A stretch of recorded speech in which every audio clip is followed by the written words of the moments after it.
Samantala, pinasinayaan ngayong araw sa Marawi City ang PTV Marawi Regional Center na layong palawakin ang pagbibigay ng serbisyo sa Lanao at buong BARM.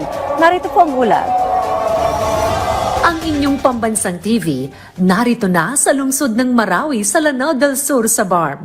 Ang mga residente sa lugar, kagaya na lamang ng estudyanteng si Jamsed, ikinagalak ang pagkakaroon ng bagong himpilan sa Marawi. It means a lot to local representation and information dissemination. It's a government-owned network, which means that the trust of the people is nandoon siya. Sa mensahe ni PTV Network General Manager Attorney Robert Dolier, ibinahagi nito ang hangarin ni Pangulong Ferdinand R. Marcos Jr. para sa Marawi.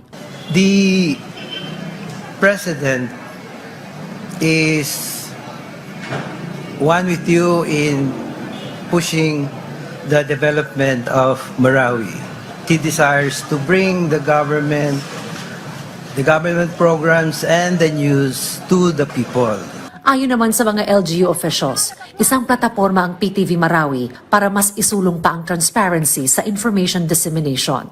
Ang pagkakaroon ng sariling regional center ng PTV dito sa Marawi ay isang patunay na kinikilala na ngayon ang kahalagahan ng ating mga kwento, kultura, at karanasan. Sa kasunduan noon sa pagitan ng PTNI at Lanao del Sur LGU, pinayagan ang PTV na magtayo at mag-operate sa loob ng Capitol Complex. At kapalit naman ito ay may ilalaang libreng oras para mai-ere rito ang mga opisyal na impormasyon ng pamahalaang panlalawigan.